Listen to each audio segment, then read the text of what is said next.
আসসালামু আলাইকুম, কেমন আছো সবাই? চলো আমরা স্টার্ট করি। মূলত ক্লাসটা কাদের? মূলত মূলত ক্লাসটা হচ্ছে 17 আগস্ট, তোমরা যারা পরীক্ষা শেষ করেছো কেমিস্ট্রি, এখনও প্র্যাকটিক্যালের মধ্যে আছো, এসএসসি 25-এর কথা বলছি। তবে ক্লাসটা চাইলে এসএসসি 26 তারাও করতে পারে, কিন্তু বাচ্চাদের, ওরা যতই উত্তেজিত থাক, আমার মনে হয় না যে তাদের এখন এটার কোনো দরকার আছে। সো বাচ্চারা তোমরা চলে যাও, কোনো উত্তেজিত এখানে থাকার প্রয়োজন নেই। আমি মনে করি না যে কোনো উত্তেজিতর দরকার আছে, রাইট? সো প্রথমে আজমল স্যারকে ধন্যবাদ। আজমল স্যারকে ধন্যবাদ কী কারণে? যে উনি সুন্দর সুন্দর কিছু ছবি দিয়ে হেল্প করেছে আজকের ক্লাসের জন্য। সো আমরা রেফারেন্স হিসেবে ওনার বইটা ইউজ করতে পারবো খুব ইজিলি, এবং আমাদের বুঝতে ইজি হবে। তো চলো, আজকে মূলত তোমরা নিশ্চয়ই জানো যে এই চ্যাপ্টারটা একই তো তোমাদের শর্ট সিলেবাসে ছিল না। সো অনেকেই পড়ো নাই। আমি আমার অফলাইন ব্যাচের রাজশাহীতে কিন্তু এটা পড়াই দিছি। তো আমি জানি না আমি আজকে কতটুকু প্রজনন পড়াই দিতে পারবো, মানে কতটুকু আগাতে পারবো। সো বাকিটা তোমাদের তোফায়েল হুজুর শেষ করবে মেবি পরদিন, ওকে? সো আমি খুবই দুঃখিত, এসিএস পেজ থেকে এই লাইফটা হওয়ার কথা ছিল, বাট এনি হাউ আমি ম্যানেজ করতে পারিনি, মানে পারিনি বলতে যাই হোক কোনো একটা ইস্যু হয়েছে। এটা হয়তো ঠিক হয়ে যেত, বাট তখন আরও সময় লাগতো। তোমরা অনেক বকা দিতা, সো তোমাদের অলরেডি 1 ঘন্টা ওয়েট করালাম। আর আমি দেরি করতে চাই না, তো আমি শুরু করি। তো নর্মালি মেডিকেলে আমরা আসলে কিভাবে পড়াই, বা মেডিকেলের প্রস্তুতিটা কিভাবে হওয়া উচিত। তো যেহেতু আজকের ক্লাসটা এসএসসি 26 তারাও দেখতে পারে, তো এ কারণে তোমরা আমাকে শুনতে পাচ্ছ তো, রাইট? সো 26 দেখতে পারে, এ কারণে আমি একটু স্লোলি পড়াবো। অর্থাৎ আমি আজকে যেভাবে পড়াবো, অ্যাডমিশনে কিন্তু এতটা স্লোলি আমরা যাবো না। তবে হ্যাঁ, যেহেতু শর্টের বাইরের চ্যাপ্টারগুলো, এগুলো যাতে তোমরা বুঝতে পারো, আমার কথাগুলো শুনতে পারো, ওভাবেই পড়ানো হবে। সো পাশাপাশি আমরা 2টা বই রাখছি। একটা হচ্ছে আমাদের মেইন বই, যেটাকে আসলে আমরা বলি আজমল স্যারের বই, এবং এটার পাশাপাশি কিন্তু আমরা আমাদের মেডিকেল ব্যাচে এক্সট্রা ইনফরমেশনগুলো পড়াই। আমাদের এসিএস মেডিকেল ব্যাচে এক্সট্রা ইনফরমেশনের জন্য আলাদা ক্লাস থাকে। সেখানে আব্দুল আলিম স্যার বা কাজল ব্রাদার্স, ঠিক আছে, সো অন্যান্য রাইটারের বইগুলো থাকে। তো আমার এখানে পাশাপাশি আমার বইটাও আছে, যেটাকে আমরা ফিনিশিং টাচ বলি। তো সেখানে একটা সুবিধা হলো যে আহ, সাথে সাথে মাজেদা ম্যাডামের বইয়ের কোন ইনফরমেশন পাশে ধরো লেখাই থাকে। সব সময় আবার বইয়ের নাম লিখলে বিরক্তি আসবে, সো অনেক ক্ষেত্রে লেখা থাকেও না। তো আমরা মূলত আজকে পাঠ্য বই পড়বো, কারণ আমার এই বই তো তোমাদের সবার কাছে নাই। ঠিক আছে? সো সব ওকে? ভলিউম কি লো? চলো স্টার্ট করি। প্রথমে পোলাপানদের জিনিস নিয়েই শুরু করি, কি বলো তোমরা? ছেলেরা ফার্স্ট, রাইট? সবসময় লেডিস ফার্স্ট হলেও আজমল স্যার ছেলেদের সাথে কোনো ঝামেলা করেননি। উনি প্রথমে ছেলেদের বিষয়েই সবাইকে শেখাতে চেয়েছেন। সো আমরা চলো পুরুষ নিয়ে পড়ি। ওকে, শুরুতে যেটা গুরুত্বপূর্ণ কথা, পুরুষ প্রজনন তন্ত্রের শুক্রাণু তৈরি হতে হবে, আমরা সবাই জানি, রাইট? শুক্রাণু কোত্থেকে তৈরি হয়? শুক্রাশয়। তো এই শুক্রাশয়, এটা নিয়ে আমরা পড়ব। শুক্রাশয় নিয়ে পড়তে পড়তে ছেলেরা একটু কমেন্ট করো, শুক্রাশয় তোমাদের কয়টা, এবং তোমার শরীরের কোথায় এই শুক্রাশয় আছে? আচ্ছা, শরীরের কোথায় বলতে শুক্রাশয় কি তুমি দেখতে পাও? আই মিন, না দেখতে পাও না। শুক্রাশয় কি তোমার শরীরের, মানে দেহের বাইরে না ভেতরে? সো তোমরা একটু জানাও, আমি ততক্ষণ লেখার জন্য প্রস্তুত হই। শুরু করি। সব সময় মনে রাখবা, যদি কোনো একটা তন্ত্র অনেকগুলো অঙ্গ নিয়ে গঠিত হয়, তাহলে ওই তন্ত্রের মূল যে জিনিসটা যে তৈরি করে, সে হচ্ছে মুখ্য বা প্রধান। যেমন রেচনতন্ত্রে অনেক অংশ আছে, বৃক্ক আছে, তারপর কি আছে, ইউরেটার আছে, মূত্রথলি আছে, মূত্রনালী আছে, রাইট? কিন্তু প্রধান রেচন অঙ্গ বৃক্ক, কারণ ওই মুতুটা তৈরি হয় কিন্তু বৃক্কের মধ্যে। এক্স্যাক্টলি ফুলের স্তবক যে 4টা, বৃতি, দল, পুং, স্ত্রী, এদের মধ্যে পুরুষ আর স্ত্রীকেই বলে প্রধান, কারণ বাচ্চাটা তৈরি করে কিন্তু পুরুষ আর স্ত্রী, বাকি দুইটা সাহায্যকারী। সো এক্স্যাক্টলি পুরুষ প্রজননতন্ত্রে যত কিছুই থাকুক না কেন, এই যে শুক্রাশয়, যাকে আমরা ইংরেজিতে বলি বল, সো বাংলায় বি দিয়ে শুরু হয় এমন কিছু একটা বলি, আমি আর উচ্চারণ করছি না পাবলিকলি। এই যে শুক্রাশয়, সেটা আমাদের দুইটা, এবং এই শুক্রাশয়ে যেহেতু শুক্রাণু তৈরি হয়, ছেলেরা নিশ্চয়ই বুঝতে পারছো কোনটা শুক্রাশয়, যেহেতু এখানে তৈরি হয়, তাহলে প্রধান পুরুষের যে প্রধান জননাঙ্গ বা প্রধান প্রজননতন্ত্রের প্রধান অংশ, মুখ্য অংশ, সেটা কিন্তু শুক্রাশয়। সো প্রথম যে কথা আমাকে মাথায় রাখতে হবে, তোমাদের কাছে যদি আজমল স্যারের বই থাকে, তোমরা ডেফিনেটলি এই বইটা বের করো, এবং ভেরি ভেরি ইম্পর্টেন্ট, তোমরা নিশ্চয়ই আমাদের এই কালারগুলো বোঝো। আমাদের এসিএস মেডিকেল ব্যাচের কিন্তু একটা চমৎকার ব্যাপার হলো, আমরা 3 কালারে এগুলো দাগিয়ে থাকি। লাল কালার মানে এটা প্রিভিয়াসলি এসেছিল, রাইট? আর হলুদ এবং সবুজ কালার মানে হচ্ছে একটা ইম্পর্টেন্ট, একটা নাইস টু নো। আর যেগুলোতে দাগানো নাই সেগুলো আসলে না পড়লেও চলবে।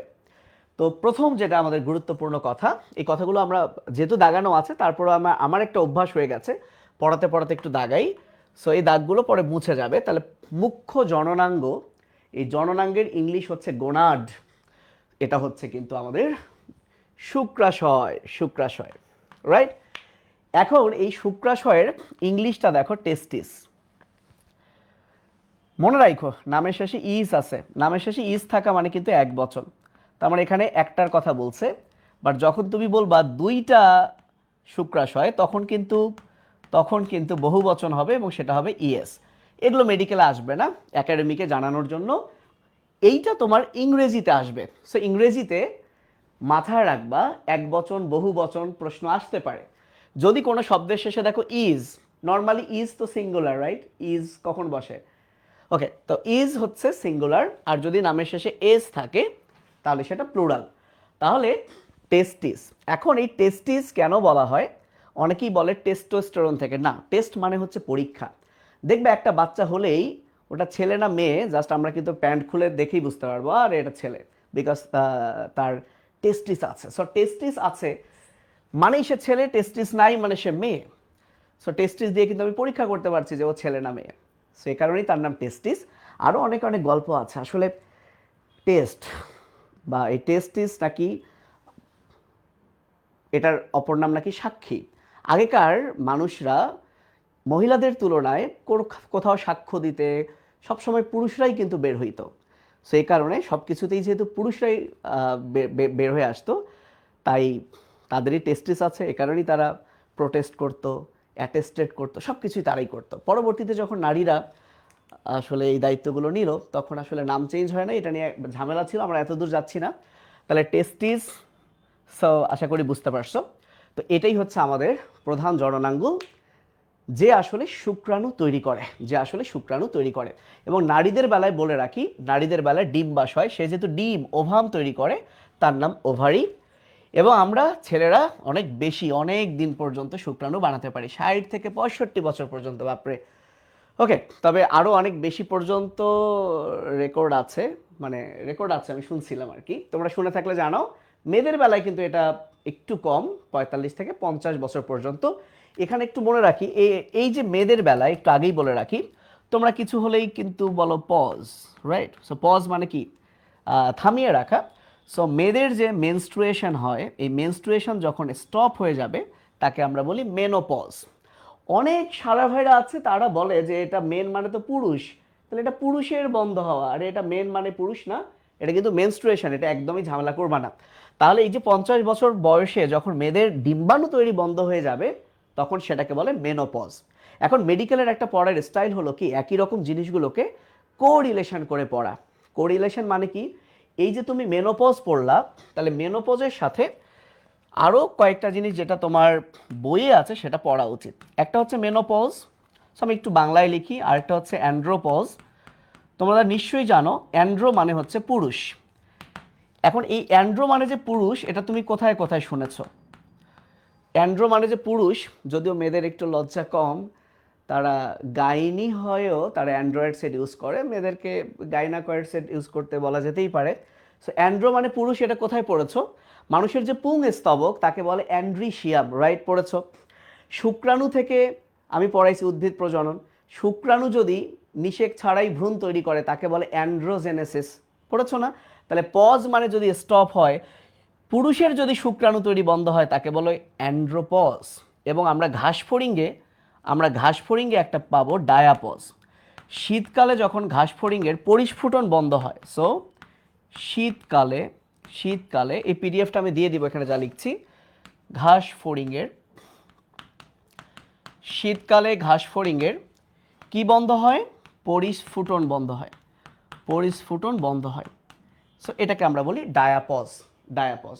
সো এই যে দেখো, একটা পজ আসার পর বাকি তিনটাকে আমি একসাথে লিখে দিলাম, এটাকে বলে কোরিলেট করে পড়া। এবং মেডিকেল অ্যাডমিশনের জন্য তোমাকে কিন্তু এই ধরনের কোরিলেট করে পড়া লাগবে, বুঝতে পারছো? ওকে, চলো আমরা এখন একটু পরে চলে যাই। তো সেকেন্ডারি বা গৌণ বা আনুষঙ্গিক জননাঙ্গগুলো কোনগুলো? বাদবাকিগুলো। সো এই বাদবাকি কোনগুলো আমরা একটু পরে কিন্তু পড়বো। সো পড়তে আমরা দেখব পুরুষে এই শুক্রাশয়, এই বল ছাড়া বাদবাকি যা আছে সবই হচ্ছে গৌণ। তো এখন আমরা এদের বর্ণনায় চলে যাই। বিসমিল্লাহ, শুরু। প্রথমে আসি শুক্রাশয় বা টেস্টিস। মাথায় রাখো, ডিম্বাশয়ে ডিম্বাকার, তাহলে শুক্রাশয় কি? এক সাগর ভাই বলছে শুক্রাশয় শুক্রাকার, থাপ্পড় দেই মনে হয় তাকে। সো ডিম্বাশয় ডিম্বাকার, শুক্রাশয়ও ডিম্বাকার, এটা শুক্রাকার না। শুক্রাকার আবার কি বে? শুক্রাকার আবার কোন আকৃতি নাকি? এবং এই দুইটা শুক্রাশয় যে থলের মধ্যে আছে তাকে আমরা অন্ডথলি বলি, বাট এর একটা সুন্দর ইংলিশ নাম আছে scrotum. Very very important. So কোন থলির মধ্যে শুক্রাশয় দুইটা থাকে? স্ক্রোটাম। এবং একটা গুরুত্বপূর্ণ কথা আছে, এটা ডেফিনেটলি ঝুলে থাকে। গুরুত্বপূর্ণ কথা হচ্ছে, মানুষের যে দুইটা শুক্রাশয়, বাম দিকটা একটু নিচে ঝুলে থাকে। আমি একটা ক্লাস নিয়েছিলাম অনেক আগে, ইউটিউবে এখনও আছে। সো কেন বাম পাশের শুক্রাশয়টা নিচে ঝুলে থাকে, অন্তত কমেন্ট করে জানাও, কেউ জানো কিনা। তবে হ্যাঁ, যদি বামটা নিচে না থাকতো তাহলে কিন্তু ভাইয়া দুইটা একই লেভেলে থাকলে একটা সর্বনাশ হতেই পারতো। সো আলহামদুলিল্লাহ, এটা একটা ব্লেসিং যে দুইটা এক লেভেলে থাকে না। তোমরা কেউ জানো কিনা? এই যে দেখো, আমরা আরেকটা কিন্তু কোরিলেশনের পড়া শিখে ফেললাম। কি সেটা দেখো, সেটা হলো শুক্রাশয়ের বেলায় বামটা ঝুলে থাকে। সো ঝুলে থাকে মানে বামটা নিচে থাকে, মানে ডানের চেয়ে বামটা নিচে থাকে।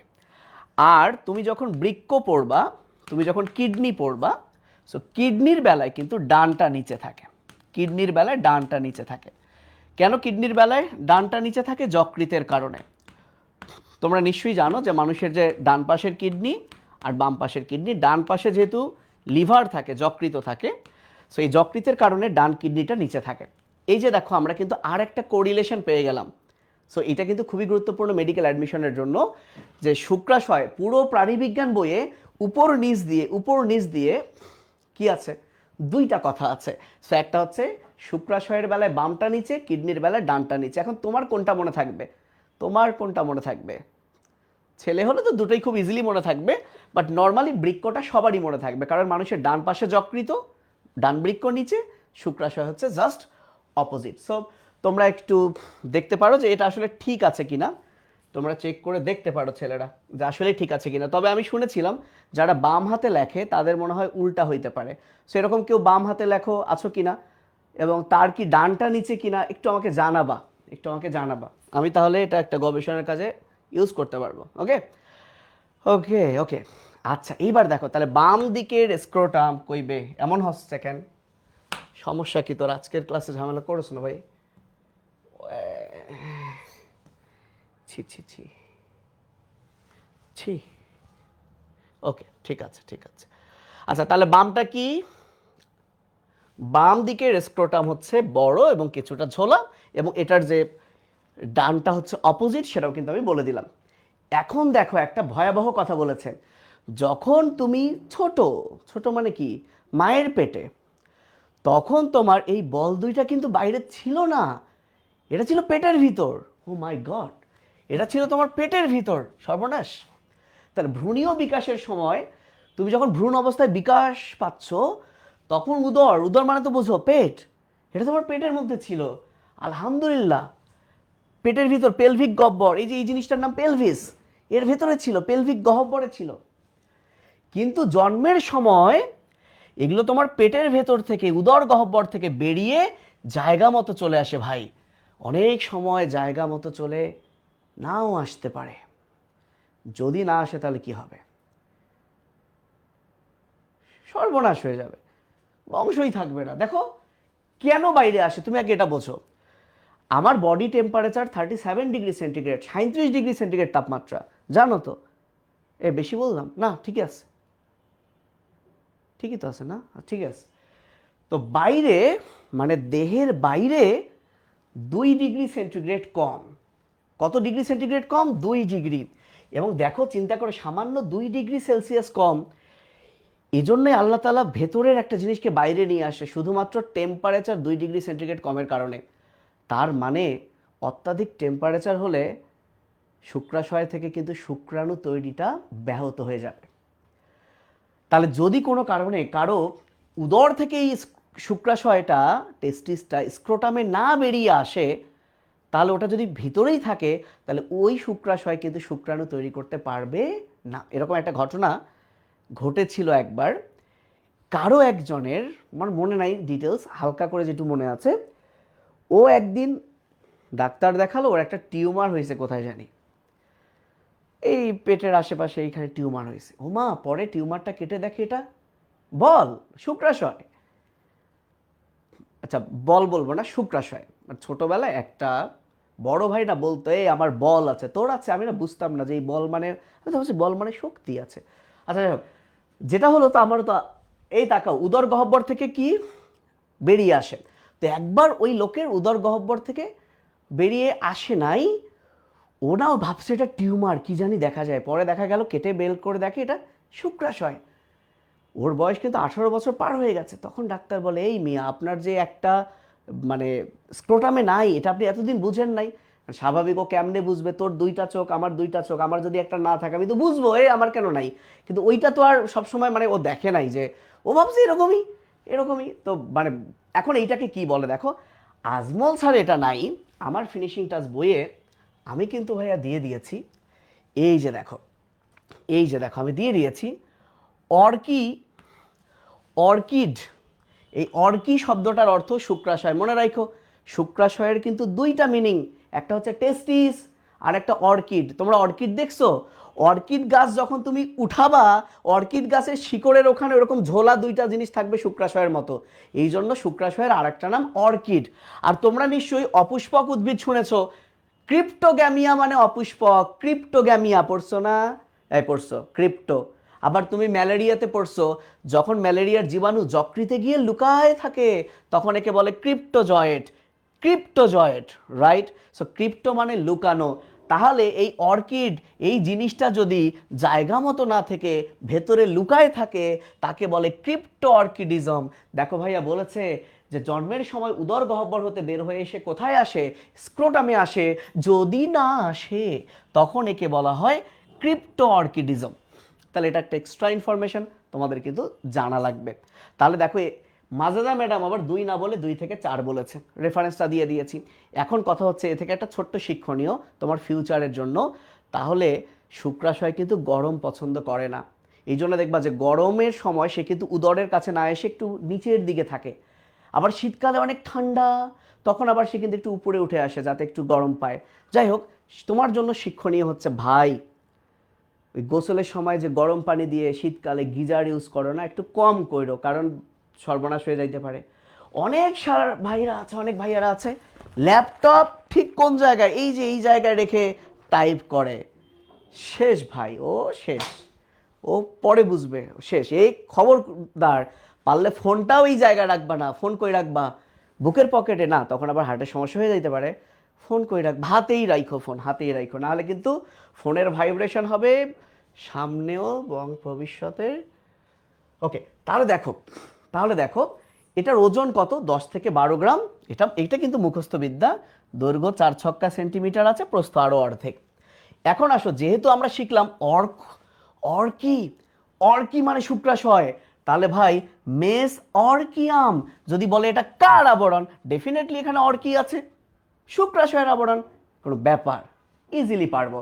এখন আসো, তিনটা যোজক টিস্যু, তাহলে ওভারঅল যদি বলে শুক্রাশয়ের আবরণ কি, তাহলে মেসোরকিয়াম। ওভারঅল যদি বলে শুক্রাশয়ের আবরণ কি, মেসোরকিয়াম। কিন্তু যদি পরীক্ষায় আসে যে মেসোরকিয়ামের তিনটা যোজক টিস্যুর আবরণ আছে, বাইরে কি, মাঝে কি, ভেতরে কি, সো এইটা আমি কেন আমার এই ফিনিশিং টাচ থেকে দেখাচ্ছি।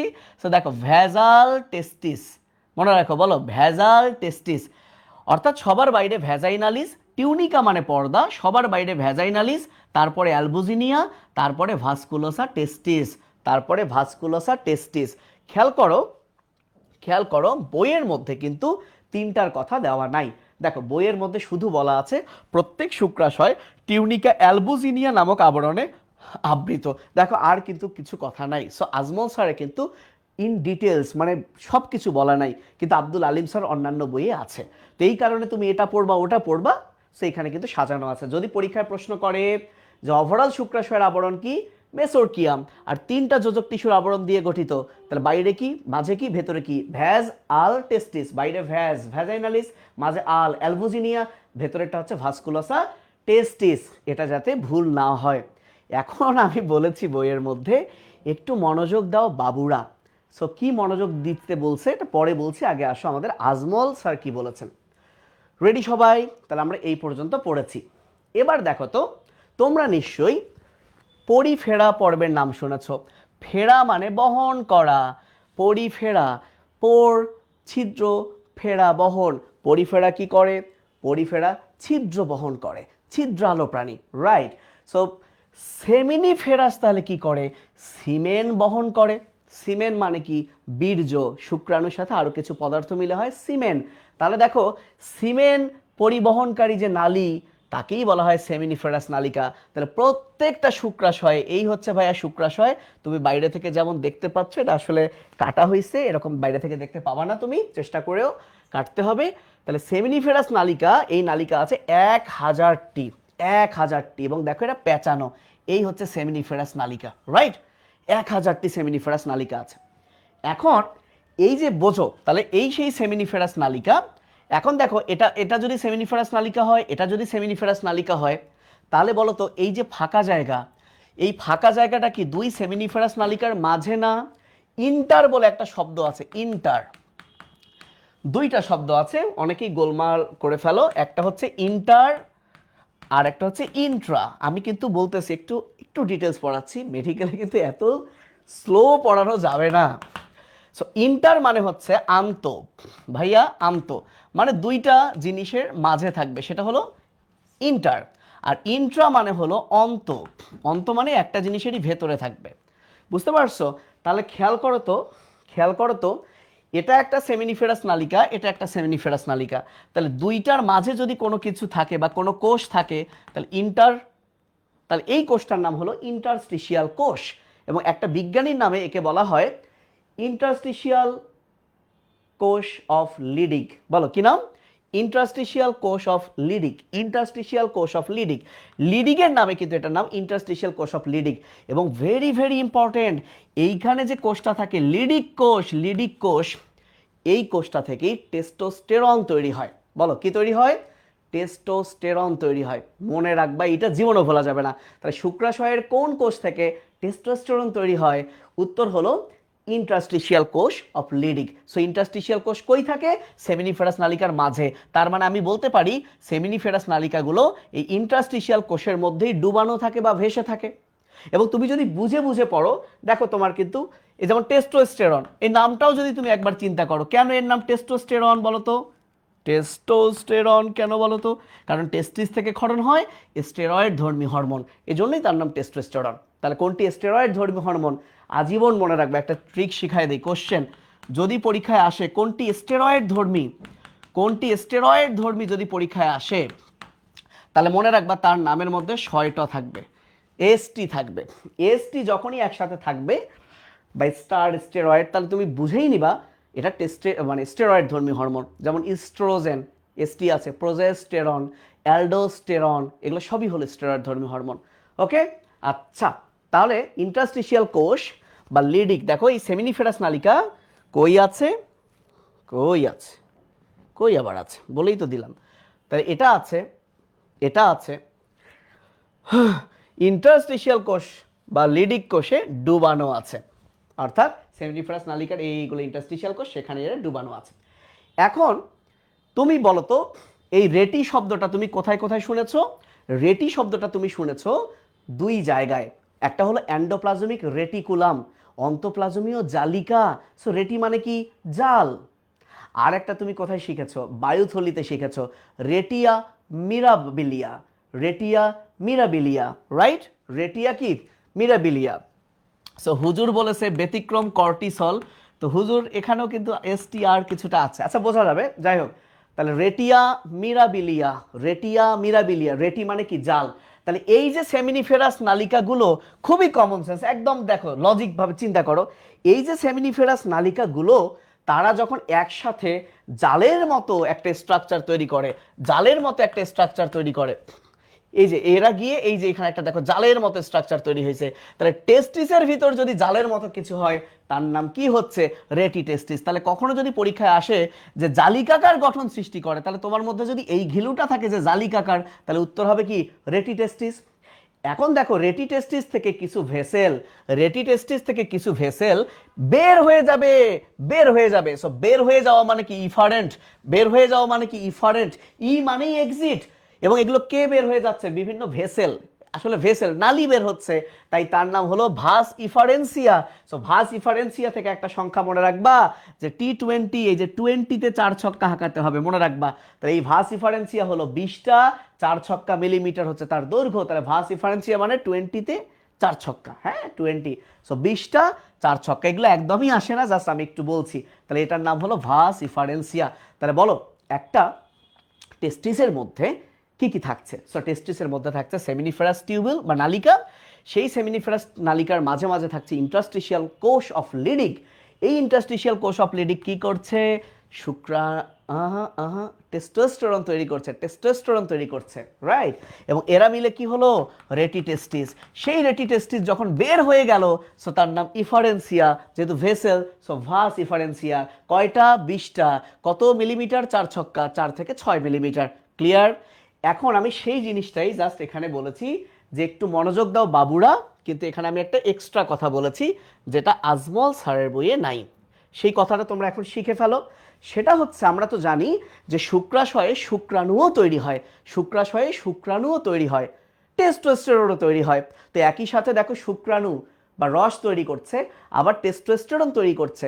টেস্টোস্টেরন তৈরিটা হচ্ছে হরমোন, আবার শুক্রাশয় তৈরিটা হচ্ছে এটা বহিঃক্ষরা অংশের কাজ, হরমোন তৈরিটা হচ্ছে অন্তঃক্ষরার কাজ। তাই কিন্তু শুক্রাশয়কে বলে মিশ্র গ্রন্থি। তো আমাদের বইয়ে কিন্তু অনেকগুলো মিশ্র গ্রন্থি আছে।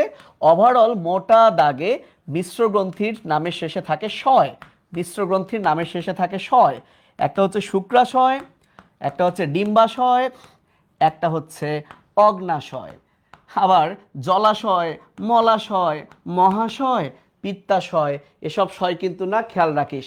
তুমি যদি ভালোভাবে মানে ধরতে চাও, তোমার যকৃতও কিন্তু একটা মিশ্র গ্রন্থি, কারণ যকৃতের মধ্যে যে পিত্তরস ক্ষরণ হয় সেটা বহিঃক্ষরা, যকৃত থেকে অ্যানজিওটেনসিনোজেন হরমোন ক্ষরণ হয় সেটা অন্তঃক্ষরা।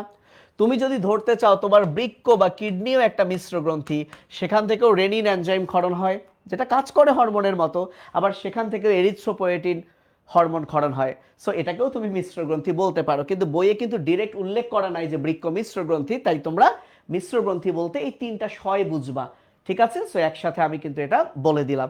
আচ্ছা, এখানে যেটা এক্সট্রা ইনফো দেওয়া আছে সেটা হলো এই যে সেমিনিফেরাস নালিকার মাঝে তো লিডিক কোষ আছে যেখান থেকে টেস্টোস্টেরন হয়, এটা আজমল স্যারে বলা আছে। কিন্তু বলা আছে দেখো এই নালিকাগুলোর অন্তঃপ্রাচীরে, এই যে ভেতরের যে প্রাচীরে, ভেতরের প্রাচীরে 2 ধরনের কোষ থাকে। একটা কোষের নাম হলো, আচ্ছা এই অন্তঃপ্রাচীরটার আবার নাম আছে জার্মিনাল এপিথেলিয়াম, মানে অন্তঃপ্রাচীরে থাকে জার্মিনাল এপিথেলিয়াম। এই জার্মিনাল এপিথেলিয়ামে 2 ধরনের কোষ আছে। এর মধ্যে যে কোষটা শুক্রাণু বানায় তাকে বলে শুক্রাণু মাতৃকোষ। সে যেহেতু স্পারমাটোজোয়াকে জেনেসিস করে তাকে বলে স্পারমাটোজেনেটিক কোষ, এখান থেকেই শুক্রাণু তৈরি হয়।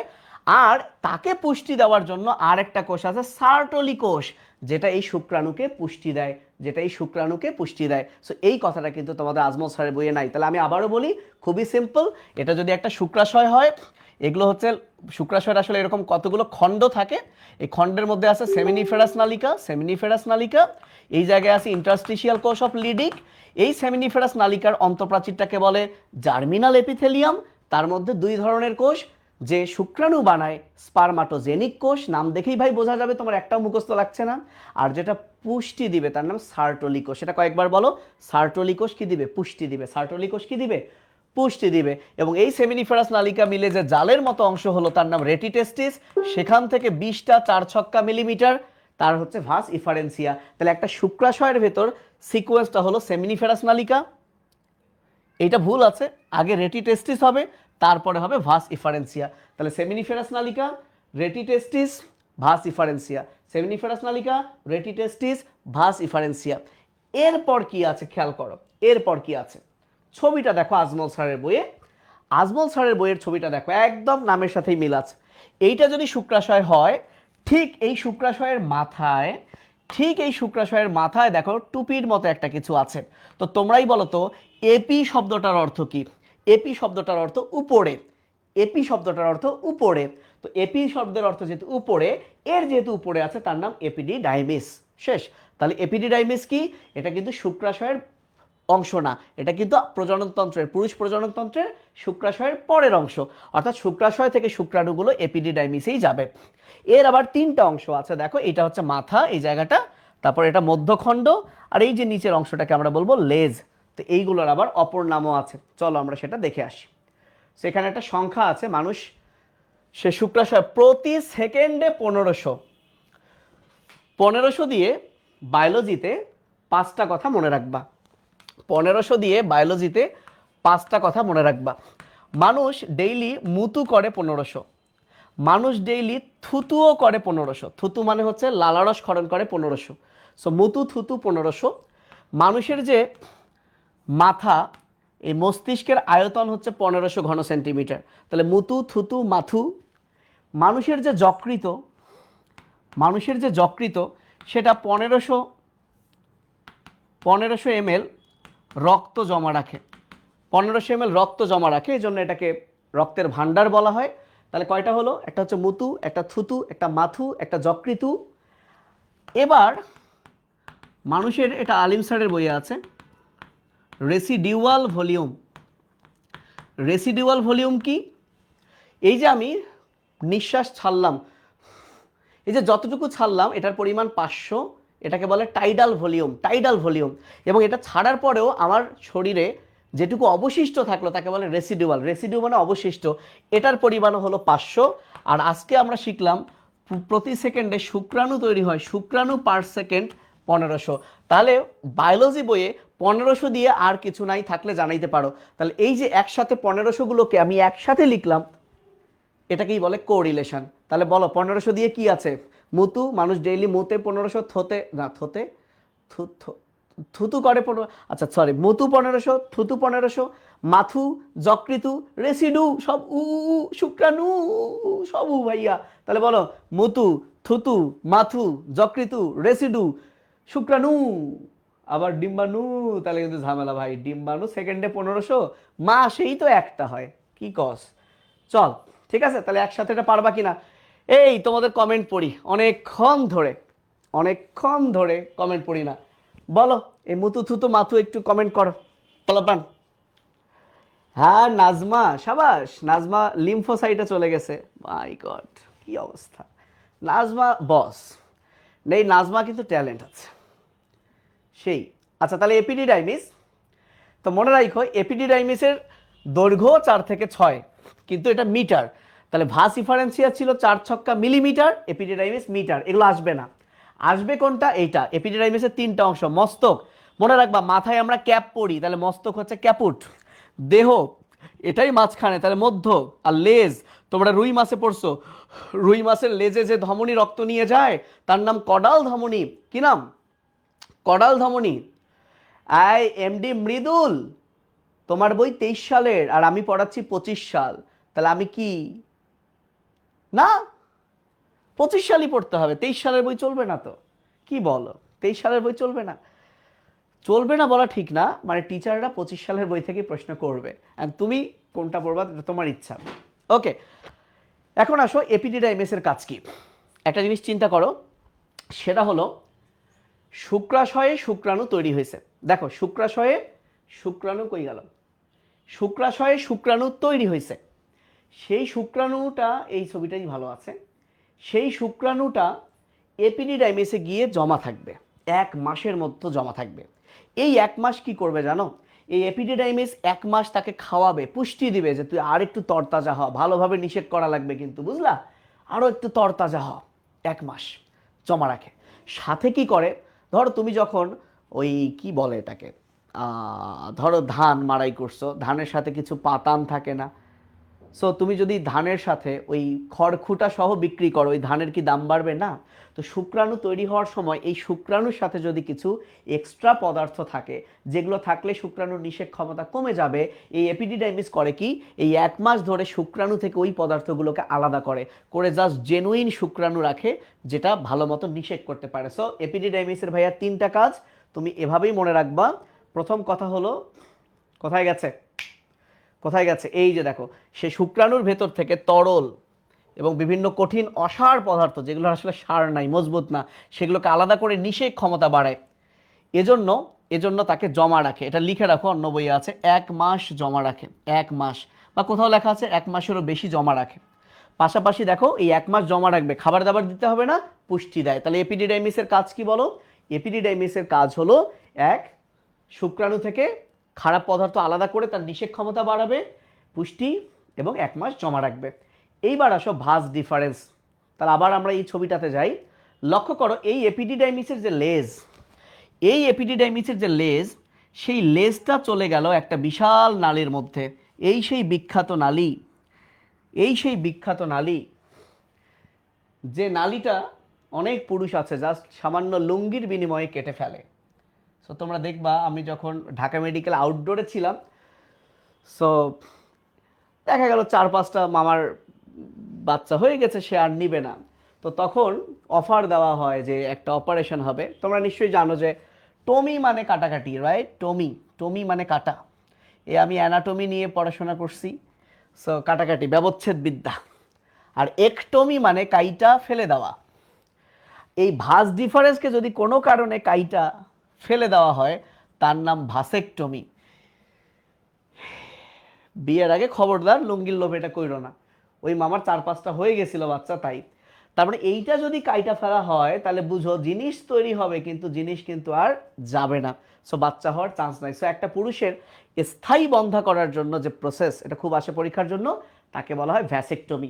যেহেতু এই ভ্যাসেকটমি এটা একটা অপারেশন, এটা করা হয় রেগুলার, বাংলাদেশে হচ্ছে, তাই এইটার দৈর্ঘ্য তোমাকে জানতেই হবে। সেটা হলো কত, 45 থেকে 50 সেন্টিমিটার।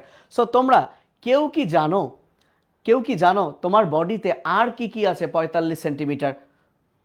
কমেন্ট করে একটু জানাও তো, তোমার বডিতে আর কি কি আছে 45 সেন্টিমিটার, দেখি কে কে জানো। তাহলে ভাস ডিফারেন্স 40 থেকে 50 সেন্টিমিটার, মাঝখানের রেঞ্জ হচ্ছে 45, এটাকেই বলা হয় শুক্রনালী, শুক্রনালী। এবং এই ভাস ডিফারেন্সটা কোথায় গিয়ে শেষ হয়, দেখো এই জায়গায়, এই সেই শুক্রাশয়, এই শুক্রাশয় থেকে এপিডিডাইমিস, এইটা ভাস ডিফারেন্স, সে দেখো মূত্রথলির কাছাকাছি এসে বেঁকে এই যে একটা জায়গায় আসলো, এই জায়গায় এসে সে কিন্তু একটু ফুলে যাবে। এই ফোলা অংশটাকে বলে অ্যাম্পুলা। তোমরা পরিপাক তন্ত্র পড়ছো যে পিত্তরস, ওই যে পিত্ত অগ্নাশয় রস মিলে ফোলা হয়, অ্যাম্পুলা। এই অ্যাম্পুলা ফোলা জায়গাটার সাথে এটা হচ্ছে সেমিনাল ভেসিকল। দেখো ভেসিকল মানে থলে, এই থলের মধ্যে সিমেন্ট তৈরির বিভিন্ন উপাদান থাকে। তো এই যে থলেটা থেকেই সিমেন্ট আসলে তৈরি হবে, এইটার সাথে যখন শুক্রাণু এসে মিলবে তখন এটার নাম আসলে একদম বীর্য বা সিমেন্ট। তো সেমিনাল ভেসিকলের নালীর সাথে কে মিলিত হয়, পরীক্ষা যদি আসে উত্তর হবে ভাস ডিফারেন্স। এবং এই দুইটা মিলিত হওয়ার পর যা হয়, এই সেই শুক্রাণুধারী বীর্য, সেটাই এই ইউরেথ্রা, এটা দেখো মূত্রথলি, ভাইয়া এটা মূত্রথলি, এটাই হলো মূত্রনালী। এই মূত্রনালীর মধ্যে এটা কিন্তু নিক্ষেপ হয়, নিক্ষেপ হয়, যেহেতু শুক্রাণু এখানে নিক্ষেপ হয়, এই ক্ষেপ থেকে এটাকে বলে ক্ষেপণ নালী, ক্ষেপ থেকে এটাকে বলে ক্ষেপণ নালী। তাহলে সিরিয়ালটা বলো, প্রথমে আছে শুক্রাশয়, শুক্রাশয়ের পর আছে এপিডিডাইমিস, এপিডিডাইমিসের পর আছে কি, ভাস ডিফারেন্স, ভাস ডিফারেন্সের পর কি আছে? Seminal vesicle. এই সেমিনাল ভেসিকলের নালী মিলে কি হবে? ক্ষেপণ নালী। ক্ষেপণ নালীর পর হচ্ছে ভাইয়া ইউরেথ্রা। ইউরেথ্রার পর কি? যেখানে যাওয়ার সেখানেই যাবে। ওকে, তাহলে এখন হচ্ছে ভাইয়া এই সিকোয়েন্সটা কিন্তু তোমার লাগবে। আর শুক্রাশয়ের মধ্যে আমরা কোন সিকোয়েন্স পড়লাম? প্রথমে পড়েছি সেমিনিফেরাস নালিকা, তারপর পড়েছি রেটি টেস্টিস, তারপরে পড়েছি ভাস ইফারেন্সিয়া, তাহলে এপিডিডাইমিস ডিফারেন্সিয়া। এই সিকোয়েন্স তোমার কেন লাগবে? দেখো পরীক্ষায় আসতে পারে ভাস ইফারেন্সিয়া এবং ভাস ডিফারেন্সিয়াকে যুক্ত করে কে? দেখো এপিডিডাইমিসের পরে ডিফারেন্সিয়া, এপিডিডাইমিসের আগে ইফারেন্সিয়া, তাহলে ইফারেন্সিয়া ডিফারেন্সিয়াকে যুক্ত করবে কে? এপিডিডাইমিস। তাহলে এই সিকোয়েন্স যদি তুমি পারো কোনটা কাকে কাকে যুক্ত করবে, কার পরে কে, কার আগে কে, সবকিছু তুমি পারবা। সিকোয়েন্সটা আমার সাথে প্লিজ একবার বলো, সিকোয়েন্সটা আমার সাথে প্লিজ একবার বলো। তো মনে করো এটা শুক্রাশয়, এর ভিতর আছে সেমিনিফেরাস নালী, সেমিনিফেরাস নালী, এগুলো মিলে হবে রেটি টেস্টিস, রেটি টেস্টিস, তারপর হবে ভাস ইফারেন্স, ভাস ইফারেন্স, তারপরে হবে এপিডিডাইমিস, এপিডিডাইমিস, দেন এটা হচ্ছে ভাস ডিফারেন্স। এটা কি? Vas deferens. এই ভাস ডিফারেন্স গিয়ে সেমিনাল ভেসিকলের নালীর সাথে মিলিত হবে, মিলিত হয়ে এটার নাম হবে ক্ষেপণ নালী, ক্ষেপণ নালী। এই ক্ষেপণ নালী মিলিত হবে কার সাথে? ইউরেথ্রার সাথে। এই ইউরেথ্রার মধ্যে, এই ইউরেথ্রার মধ্যে বাল্বের মতো দুইটা গ্রন্থি আছে, বাল্বের মতো। সো বাল্বের মতো আছে, বাল্ব থেকে বাল্বো কার সাথে লেগে আছে? ইউরেথ্রার সাথে। ইউরেথ্রা মানে মুতু নালী, যেটা দিয়ে মুতু করো তোমরা। বাল্বো ইউরেথ্রাল গ্রন্থি, বাল্বো ইউরেথ্রাল গ্রন্থি। তাহলে বলো মানুষের বা পুরুষ মানুষের, মহিলা মানুষ না, পুরুষ মানুষের বাল্বো ইউরেথ্রাল গ্রন্থি কয়টা? এই বাল্বো ইউরেথ্রাল গ্রন্থি হলো দুইটা। এই বাল্বো ইউরেথ্রাল গ্রন্থিকে একটা বিজ্ঞানীর নামে বলা হয় কাউপারের গ্রন্থি, কাউপারের গ্রন্থি। এবং তোমরা একদমই ভুল করবা না, এই কাউপার থেকে কাস, মিউকাস ভুল করবা না, মিউকাস। অর্থাৎ এই গ্রন্থি থেকে মিউকাস এখানে যায় যাতে শুক্রাণুটা একটু পিচ্ছিল হয়, শুক্রাণুটা একটু পিচ্ছিল হয়। তাহলে শুক্রাণুকে পিচ্ছিল করে যে গ্রন্থি, সেটা ইউরেথ্রার সাথে যুক্ত বাল্বের মতো, তার নাম বাল্বো ইউরেথ্রাল গ্রন্থি। বিজ্ঞানীর নামে তার নাম হলো কাউপারের গ্রন্থি। সে মিউকাস ক্ষরণ করে, সে মিউকাস ক্ষরণ করে। আর তোমরা নিশ্চয়ই একটু আগে দেখেছো, তোমরা নিশ্চয়ই একটু আগে দেখেছো যে উপরের দিকে একটা কি আছে? উপরের দিকে একটা মূত্রথলি আছে। এই মূত্রথলির ঠিক নিচে, এই মূত্রথলির ঠিক নিচে মূত্রথলি যে আকৃতির, মূত্রথলি যে আকৃতির তার উল্টা আকৃতির একটা গ্রন্থি আছে। এটা একটাই পুরুষের, এটাকে বলে প্রোস্টেট, এটাকে বলে প্রোস্টেট, এটাকে বলে প্রোস্টেট। তাহলে ভুল করবা না, পতে প্রোস্টেট, পতে পুষ্টি দেয়। প্রোস্টেট কিন্তু একটা, প্রোস্টেট কিন্তু একটা, সবই আছে। প্রোস্টেট পুষ্টি দিবে, কাকে পুষ্টি দিবে? এই প্রোস্টেট গ্রন্থি শুক্রাণুকে পুষ্টি দিবে। তাহলে প্রোস্টেট গ্রন্থি কি রকম? সেটাও মূত্রথলির মতোই আকৃতি বা তার উল্টা। এটাকে আমরা পিরামিড বলতে পারি। প্রোস্টেটকে বলবো পিরামিড, আর মূত্রথলিকে বলবো উল্টানো পিরামিড, উল্টানো পিরামিড। সেটা পিরামিড, এটা উল্টানো পিরামিড। সো এই হচ্ছে পুরুষ প্রজনন তন্ত্র। আমরা যদি একটু আজমল স্যারের বইটার দিকে তাকাই, তারপর তোমাদের সাথে একটু গল্প করবো না। তাহলে দেখো সেমিনাল ভেসিকল, তাহলে সেমিনাল ভেসিকলের কাজ হলো সেমিনাল ফ্লুইড ক্ষরণ করা। নামের মধ্যেই সেমিনাল আছে, খুবই সহজ।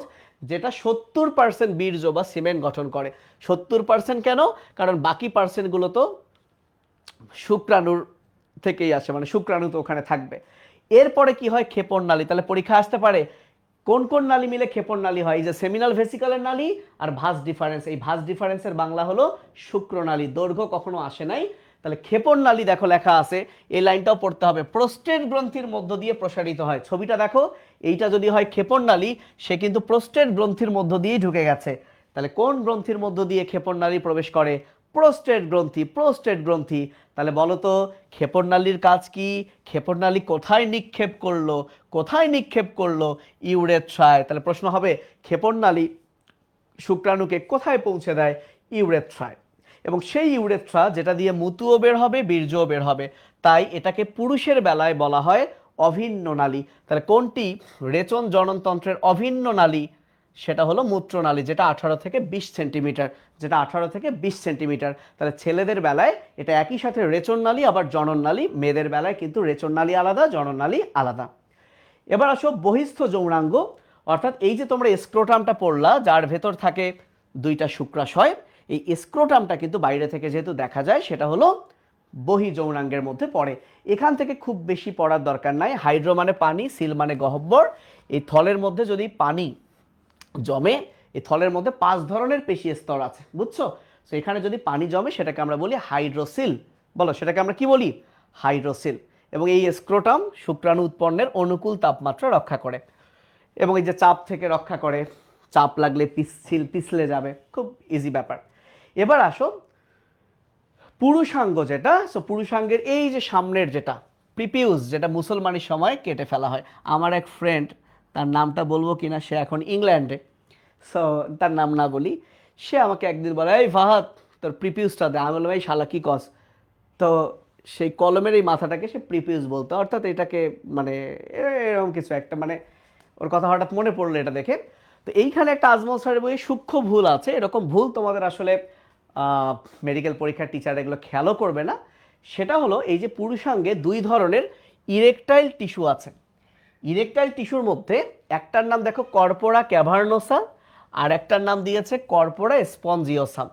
তো আসলে কি তোমাদের শেখাইছিলাম, আমার কাছে যারা পড়ছো তোমরা, নামের শেষে আম মানে এক বচন, তো কর্পোরার এক বচন হলো কর্পাস, কর্পাস। তো এইগুলো আমরা যখন এমফিল করছি, আমাদের এই সূক্ষ্ম সূক্ষ্ম ভুলগুলোও টিচাররা ধরতো। মানে এইটা হবে কর্পাস স্পঞ্জিওসাম, মানে এটা একটা। আর এই কর্পোরা ক্যাভার্নোসা এটা দুইটা, তাই এর নাম হলো কর্পোরা ক্যাভার্নোসা, নামের শেষে আ এবং আ, তাহলে এক বচনের শেষে হয় আম আস, তাহলে এটা হবে কর্পাস স্পঞ্জিওসাম। তো যাই হোক, এগুলো তোমাদের ঝামেলা করবে না। তাহলে পুরুষের জনন গ্রন্থি দুইটা, একটা হচ্ছে প্রোস্টেট গ্রন্থি, যেটা দেখতে নাশপাতির মতো, নাশপাতি এরকম ত্রিকোণাকার নাশপাতি আকৃতির, এবং ভেরি ভেরি ভেরি ইম্পর্টেন্ট, এটা তো পুষ্টি দেয় একটা বললাম। আর একটা হচ্ছে তোমরা নিশ্চয়ই জানো যে মেয়েদের জননাঙ্গে ল্যাকটিক অ্যাসিড থাকে। এই ল্যাকটিক অ্যাসিড কিন্তু মেয়েদের জন্য অনেক বেশি উপকারী। মেয়েদের জননাঙ্গে ল্যাকটিক অ্যাসিড ব্যাকটেরিয়া থাকে, বুঝতে পারছো? তো ভাইয়া lactic acid bacteria lactic acid তৈরি করে, যেটা মেয়েদেরকে প্রোটেকশন দেয়। এখন শুক্রাণু যদি মেয়েদের জননাঙ্গে প্রবেশ করে, তাহলে ওই অ্যাসিডের ক্রিয়ায় শুক্রাণুর কিন্তু সর্বনাশ হয়ে যাবে। এই জন্য প্রোস্টেট কি করে, প্রোস্টেট এই শুক্রাণুর মধ্যে ক্ষারীয় তরল বাড়িয়ে দেয় ভাইয়া, very very important. So prostate গ্রন্থি সে শুক্রাণুকে ক্ষারীয় তরল বাড়িয়ে দেয়।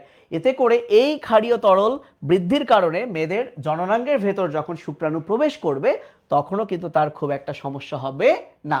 এবং আর একটা যে গ্রন্থির কথা বলেছি, বাল্বো ইউরেথ্রাল, দুইটা, এবং এর অপর নাম কাউপার, কাউপার থেকে কাস মিউকাস, আর মিউকাস মানে হচ্ছে পিচ্ছিল, তাহলে এটা হচ্ছে পিচ্ছিল করে। তো এই ছিল পুরুষের প্রজনন তন্ত্রের যে অংশগুলো। এরপরে হরমোনাল ক্রিয়া, তোমরা পুরুষের প্রজনন তন্ত্রের অংশগুলো ক্লিয়ার কিনা আমাকে তোমরা একটু জানাও। প্রধান জননাঙ্গ হচ্ছে শুক্রাশয়, এবং বাকি যা পড়লাম, শুক্রাশয় ছাড়া বাকি কি পড়েছি, epididymis, vas deferens, seminal vesicle, ক্ষেপণনালী, ইউরেথ্রা, এছাড়া আদার্স যারা পড়লাম, এগুলো সবই হচ্ছে গৌণ জননাঙ্গ। মুখ্য হলো শুক্রাশয়, বাকিগুলো হচ্ছে গৌণ। সো এতটুকু ক্লিয়ার কিনা, এতটুকু ক্লিয়ার কিনা তোমরা আমাকে একটু জানাও। এবং আমি এখন তোমাদের কমেন্ট পড়বো, সব ওকে কিনা কমেন্ট করো। এরপর আমরা মেয়েদের জননাঙ্গ নিয়ে পড়াশোনা করব। সো এটা কি পড়বো না এটা তোফায়েল হুজুর পড়াবে? তোফায়েল হুজুর এটা ভালো পড়ায়, আমাদের মেডিকেল ব্যাচে তোফায়েল হুজুর কিন্তু এই মানব জীবনের ধারাবাহিকতা সেই পড়ায়, সেই আসলে বলে ভাই এটা আমি পড়াবো। একটা চ্যাপ্টার আমাদের হুজুর যেটা নিজে পড়াতে চান, সেটা হলো এই চ্যাপ্টার। সো আই থিঙ্ক এটা কি কালকে হুজুর পড়া, হুজুর আছেন কি? হুজুর থাকার কথা না? এই তোমরা কি যতটুকু বলছি, যতটুকু বলছি ততটুকু বুঝছো কিনা? মেয়েদেরটা নিয়ে কি কথা বলবো, মানে মেয়েদের প্রজনন তন্ত্র আজকে পড়াবো না হুজুরই পড়াক? আমরা মূলত একটা উইক করছি, আমরা আসলে একটু জাস্ট, মানে মেইন কথা কি, তোমাকে এই পুরোটা পড়াবো না যাবো। সো আমি যখন অফলাইনে পড়াই, অফলাইনে আর যখন 5 মিনিট বাকি থাকে, তখন আমি বলি এই আর পড়াবো না যাব।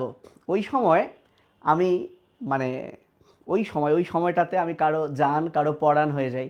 মানে কিছু স্টুডেন্ট বলে জান জান জান, কেউ বলে পড়ান পড়ান পড়ান, রাইট? সো তোমরা কি বলবা? না, 2 ক্লাসেই অধ্যায় শেষ হবে না। শোনো, এটা এমন একটা চ্যাপ্টার আমি এক ক্লাসেও শেষ করতে পারবো। সো ভাবলাম একটা পাবলিকলি ক্লাস নিচ্ছি, ব্যাপারগুলো একটু বুঝো। নর্মালি কিন্তু আমি জাস্ট বলে দিতে পারতাম এটার কাজ পড়বা, কিন্তু জাস্ট মিনিংগুলো ধরে ধরে পড়ালাম। তো চলো আমরা স্ত্রী জনতন্ত্রটা একটু পড়াই। ইয়েস। হুম।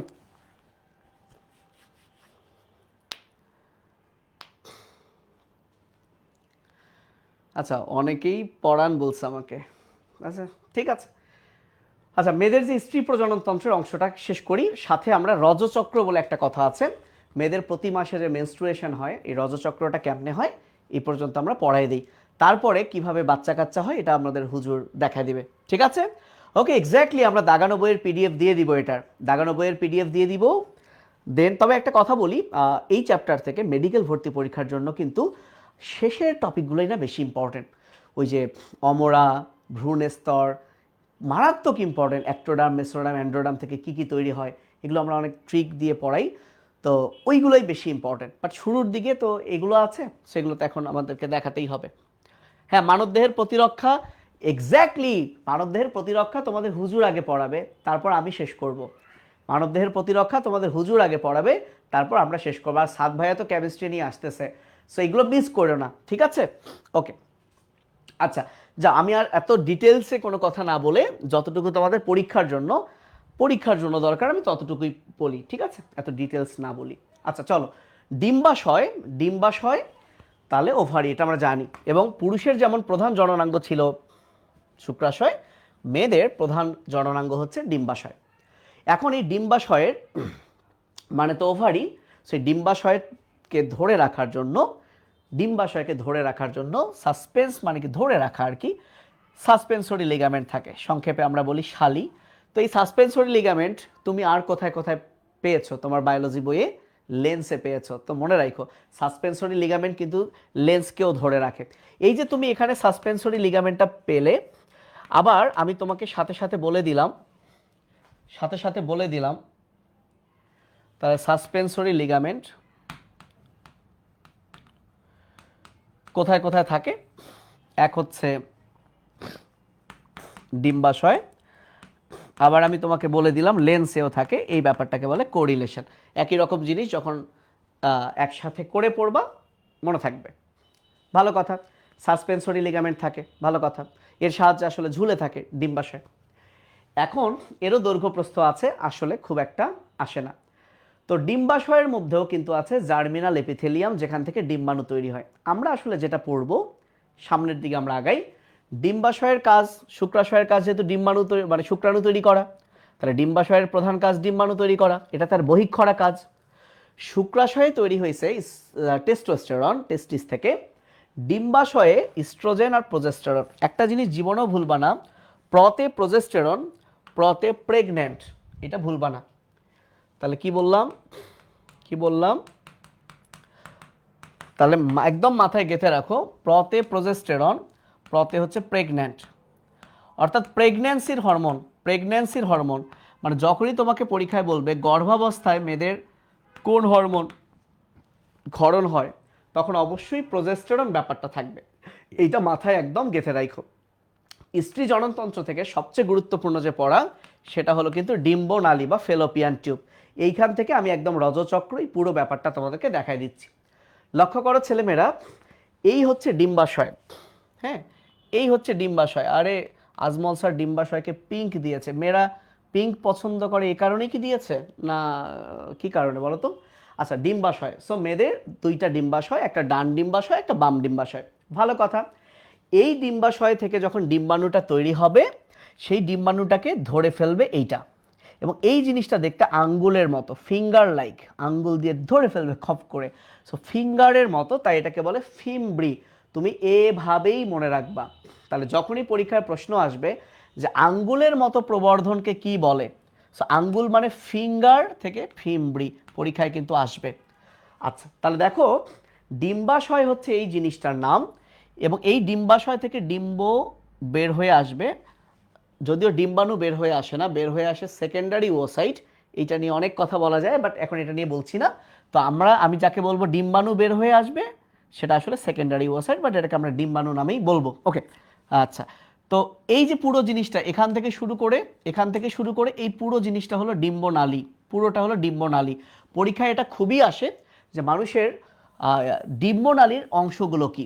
তাহলে প্রথম হচ্ছে ফিমব্রি, এরপরে দেখো এখানে একটা ফোলা অংশ আছে, এই জায়গায় একটা একটু ফোলা অংশ আছে। এই ফোলা অংশটা একটু ফানেলের মতো।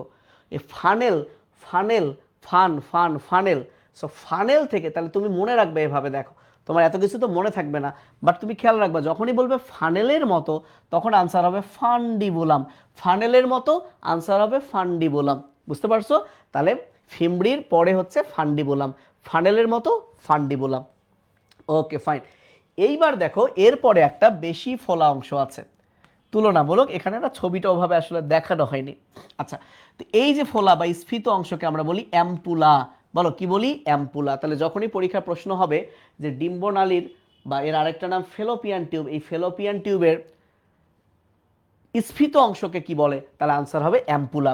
এবং এই সেই অ্যাম্পুলা যেখানে এই ডিম্বাণু তার শুক্রাণুর জন্য অপেক্ষা করে যে কখন তুমি আসবে, সেখান থেকে ডিম্বাণু বের হবে, বের হয়ে এই সেই জায়গা, হয়তোবা কোনো এক জন্মে শুক্রাণু তাকে বলে দিয়েছে তুই ওখানেই থাকবি, ফোন টোন তো নাই, আমি ঠিকই আসবো, কিন্তু এই শুক্রাণু তো আর আসে না।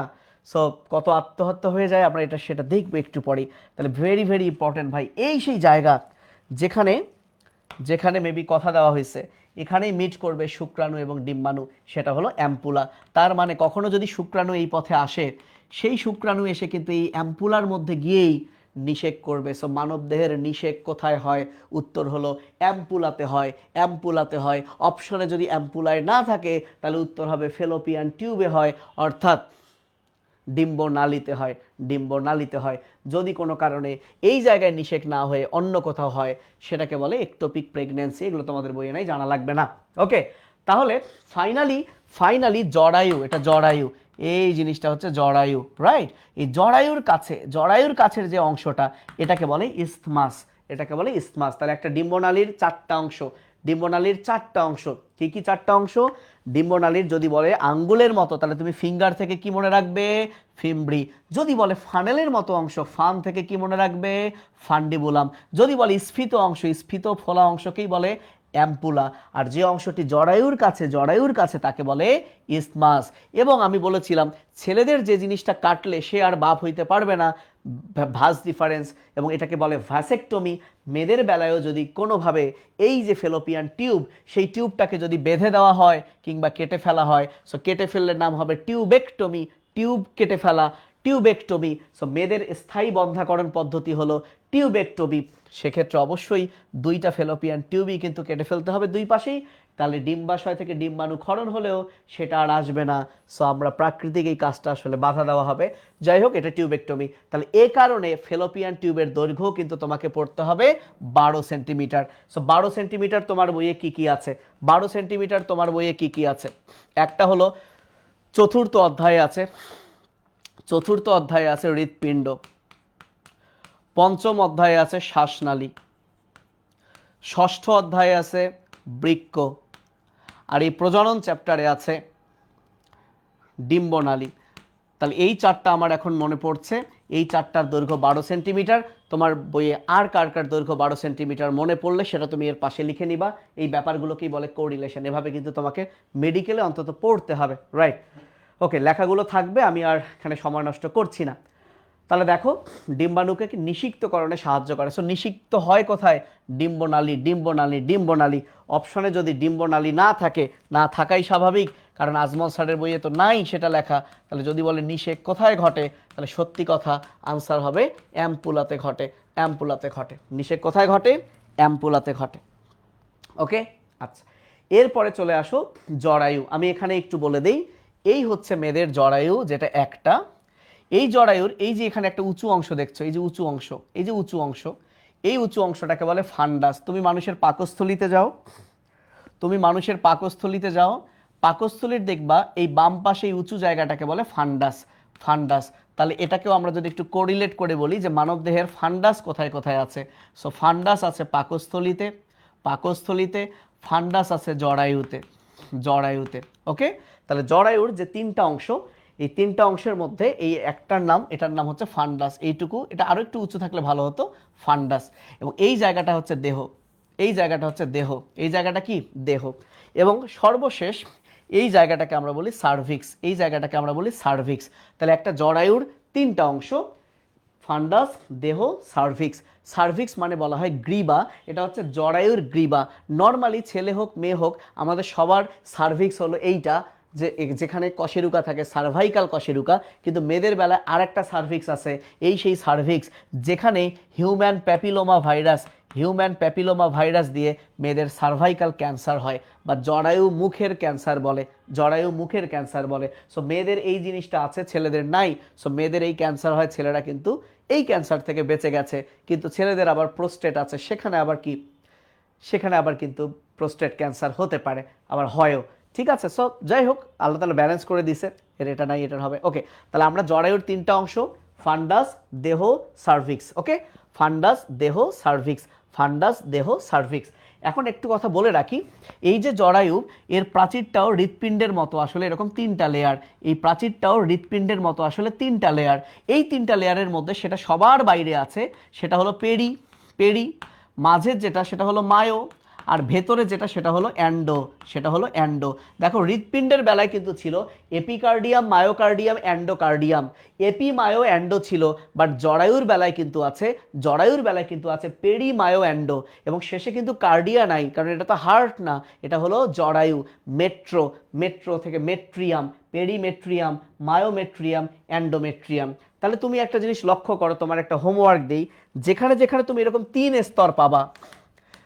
যেখানে তুমি তিন স্তর পাবা, যেমন হৃৎপিণ্ডের বেলায় তুমি 3 স্তর পাইছো, তাহলে 3 স্তরের নাম কি? Epi, myo, endo. জরায়ুর বেলায় তুমি 3 স্তর পাইছো, এই 3 স্তরের নাম কি? Peri, myo, অ্যান্ডো।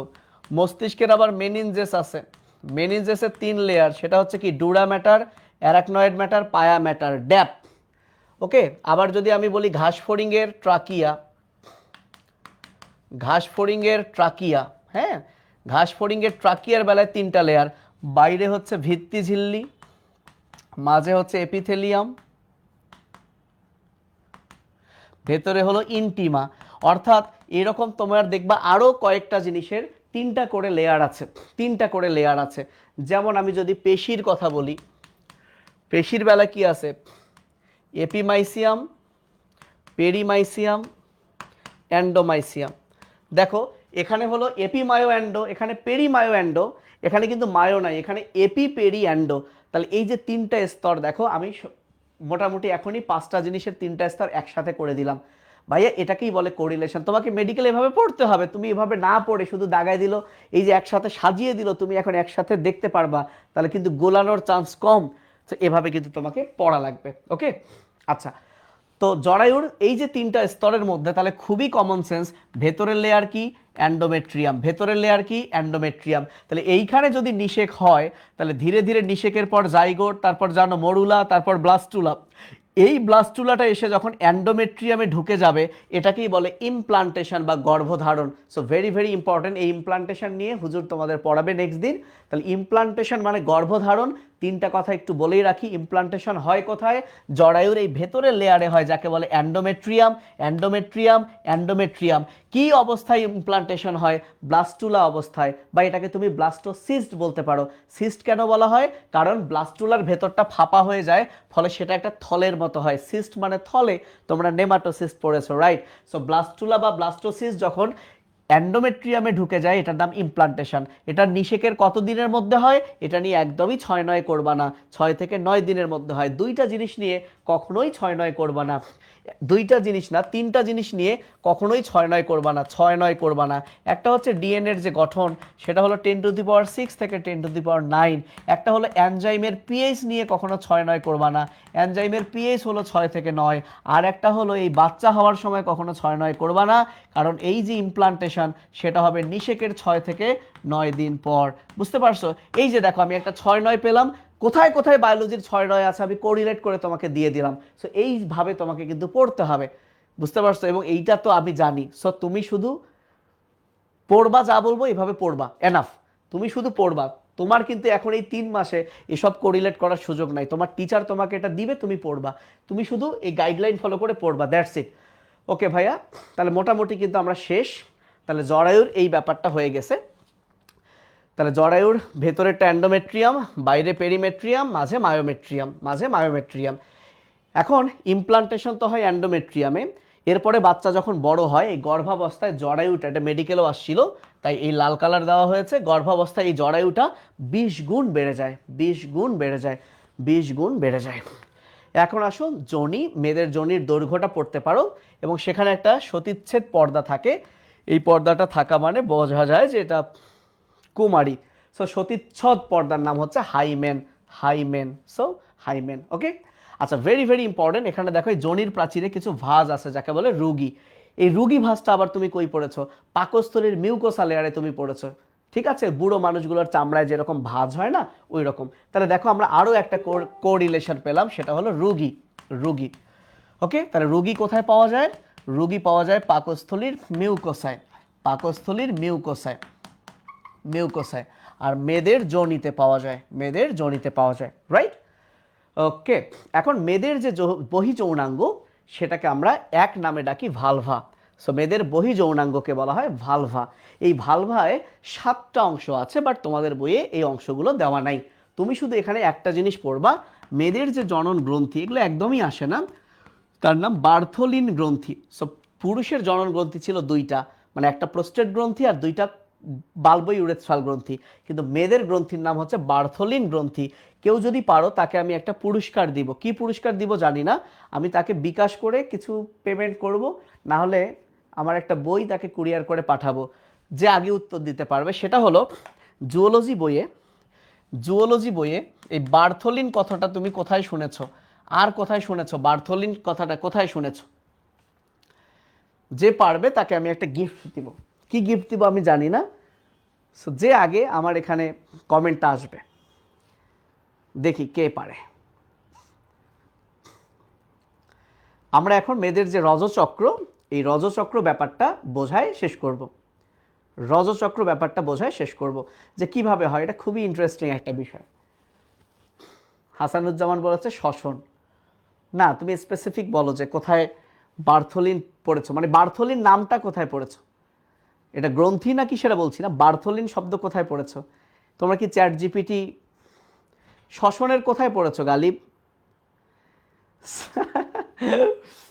আল্লাহ। হ্যাঁ, আমাদের Fahad academy for biology YouTube চ্যানেলে আমরা আপলোড দিব। আচ্ছা, একজন পুরস্কার পেয়ে গেছে, আমার শ্রদ্ধেয় বড় ভাই। তোমরা পাইলা না, কিন্তু এটা না দেখি আমি ওয়েট করি। আচ্ছা নাইম, তুমি যে বলেছো লসিকা, লসিকার কোথায় সেটা বলো। এটা সাদ ভাই বলে দিয়েছে আগে, তুমি এখন স্পেসিফিক বলো লসিকার কোথায়, যে আগে বলতে পারবে লসিকার কোনটা।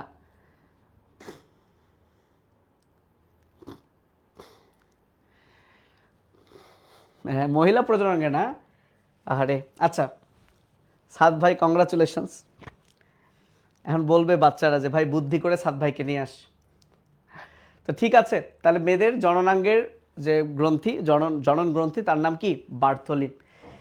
এইবার আসো আমরা মেয়েদের যে বিভিন্ন পর্যায় আছে, মেয়েদের না জাস্ট এই পুরো প্রজননের যে পর্যায় 7টা শিরোনামে ভাগ করছে। প্রথমে আসো বয়সন্ধি। সো নর্মালি দেখো বয়সন্ধি এইটা মেয়েদের একটু আগে আগেই চলে আসে, সেই জন্য বলা হয় যে অনেকেই বলে যে সেম এজের মেয়ে ছেলে বিয়ে হলে একটু ঝামেলা হতে পারে, কারণ মেয়েটা যেহেতু একটু আগে আগেই বয়সন্ধি, বলে যে এই কারণে মেয়েরা একটু বেশি আল্লাহ তাআলা তাদের বুঝ দিয়েছে, যেহেতু খুব তাড়াতাড়ি তাদের একটা ম্যাচুরিটি চলে আসে, তাই না? আর ছেলেদের কিন্তু 2 বছর কম, 13 থেকে 15 বছর, 13 থেকে 15 বছর। সো একটা বিজ্ঞানী যে টেনার, নামটা মনে রাখতে পারো, টেনার দশা কি, এই বয়সন্ধিকালে যে সকল পরিবর্তন হয়, কারো মোজ গজায়, কারো লোম গজায়, সো এইসব পরিবর্তন, এর মধ্যে 3টা পরিবর্তন খুবই গুরুত্বপূর্ণ। আচ্ছা, এই হরমোনগুলোকে আমি অ্যাভয়েড করছি কেন, একটা কারণ আছে, সেটা আমি একসাথে দেখাবো। আমি জাস্ট দেখাই, আমি 4টা জায়গায় হরমোন অ্যাভয়েড করছি।